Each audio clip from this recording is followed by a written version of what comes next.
Aunty তোমাকে শক্ত করে ধরে রাখেনি বলে তুমি চলে গেছো।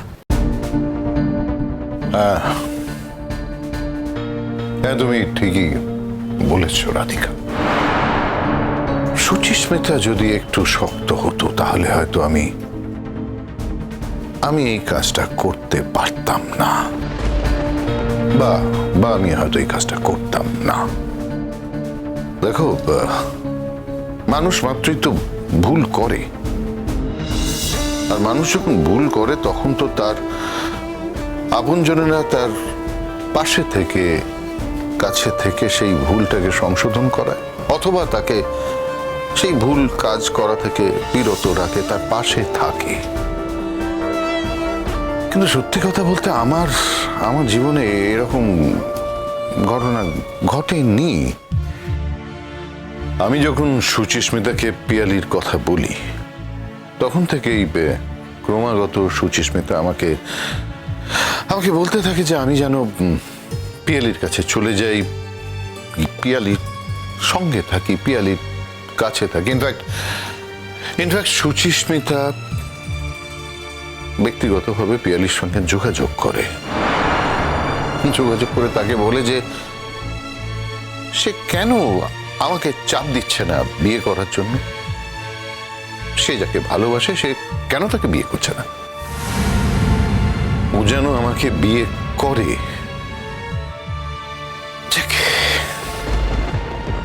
এসব কথা আর আমি এখন বলতে চাই না, বলে কি বা লাভ হবে। সমস্যাটা হলো কি জানো, এরপর থেকেই সমস্যাটা তৈরি হলো। সুচিস্মিতা আমার সঙ্গে কথা বলা বন্ধ করে দিল।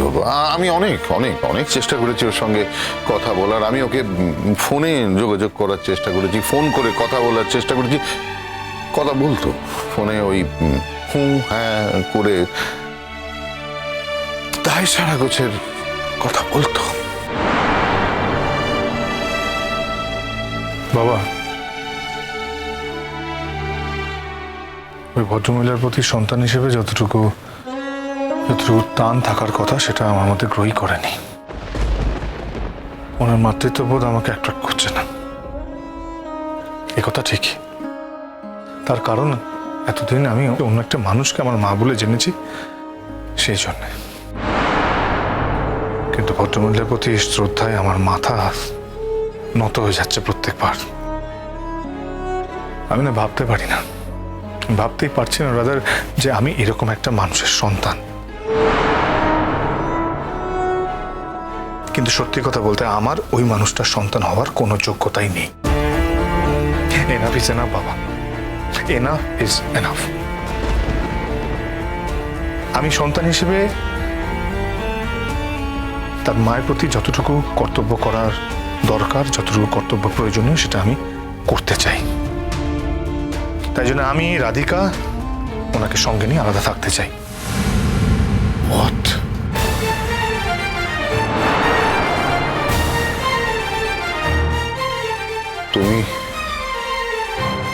তুমি এত বড় কথাটা বলতে পারলে? তুমি কি চাও বাবা?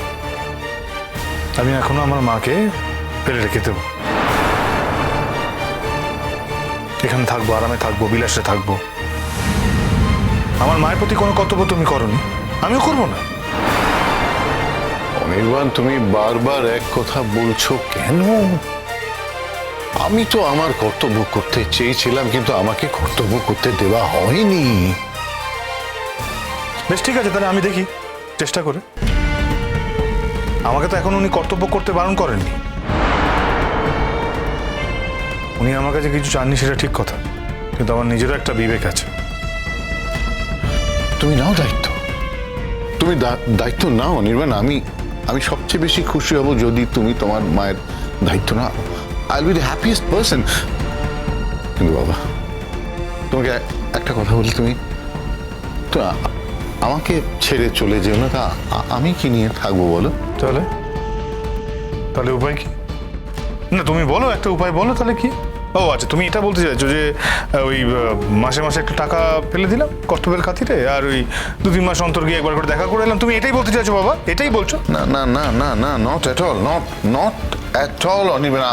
আমি সে কথা বলছি না, ডোন্ট মিসআন্ডারস্ট্যান্ড মি প্লিজ। আমি একবারও সে কথা বলছি না। আমি বলছি তুমি তোমার মাকে এই বাড়িতে নিয়ে এসো না, নিয়ে এসো এই বাড়িতে। দেখো দেখো, সুচিস্মিতা তো তার প্রথম সংসারটা এই বাড়ি থেকেই শুরু করেছিল, নিয়ে এসো। অনির্বাণ বললেই উনি আসবেন, এটা তোমার মনে হয় আঙ্কেল? রাধিকা মা, একটা কথা কি জানো, আমি তো বহুবার সুচিস্মিতাকে বলেছিলাম যে এখানে ফিরে আসতে। আমার কথা সে রাখেনি, আমাকে বারবার সে প্রত্যাখ্যান করেছে। কিন্তু অনির্বাণ তো তার ছেলের কথা হয়তো সে ফেরাতে পারবে না, তাই বলছি অনির্বাণ গিয়ে যদি। তাছাড়া তুমিও তো আছো, তুমি তো তার পুত্রবধূ মা, তোমারও তো একটা জোর আছে, বলো? আমার আর কিসের জোর? তোমরা থাকতে আমার জোর আছে এটা আমি ভাবতেই পারি না। না না না, আছে, অবশ্যই জোর আছে। কে বলেছে তোমার জন্য নেই? অবশ্যই তোমার জোর আছে। তোমার জোর আছে বলেই না আজকে এত বছর বাদে তুমি মা আর সন্তানকে কাছাকাছি নিয়ে এসেছো, তাদের মুখোমুখি দাঁড় করিয়েছো, তাদের একে অপরের সঙ্গে মিলিয়ে দিয়েছো। জোর নেই বললে হয় মা, জোর তো আছে তোমার। তাই বলছি মা, তুমি আর একটু জোর খাটাও না, জোর খাটিয়ে বলো না সুচিস্মিতাকে এই বাড়িতে ফিরে আসতে। আমরা তো চাই যে বাকি জীবনটা ভালো করে কাটাক, শান্তিতে কাটাক।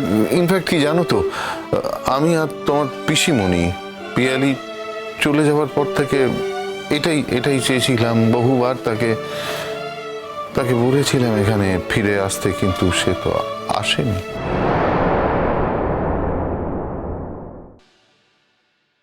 কিন্তু বাবা, এতদিন পরে যদি তোমার অপরাধ সে ক্ষমা না করেন, তখন উনি যদি তোমার সাথে সংসার না করতে চান, সেক্ষেত্রে? ঠিক আছে, তাদের তো কোনো অসুবিধা নেই।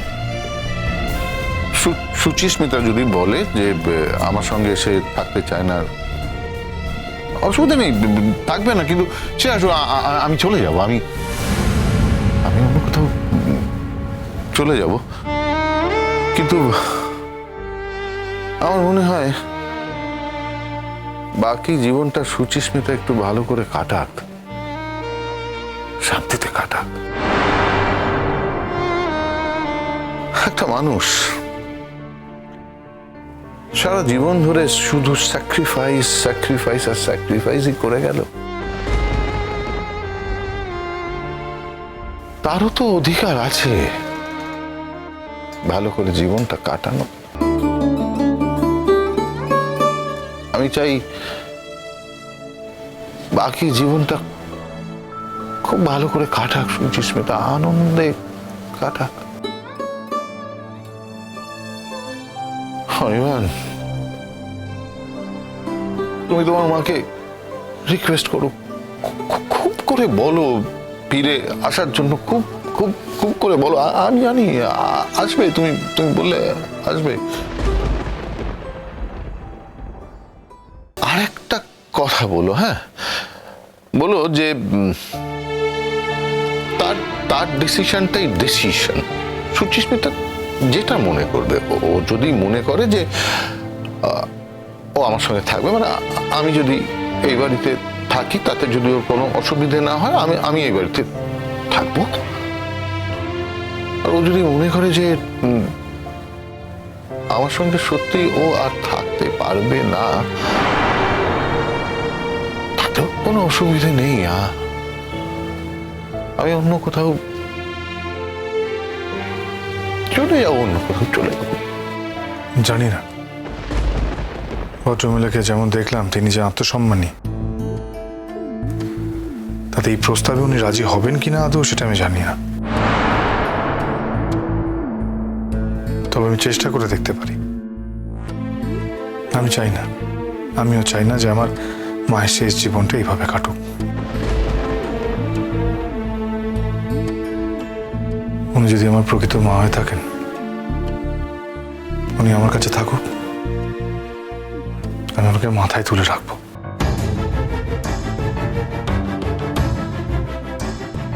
তুমি স্বামী হিসেবে ওনাকে স্বীকৃতি না দিলেও উনি শুধুমাত্র মা হয়ে থাকতে পারে আমার কাছে।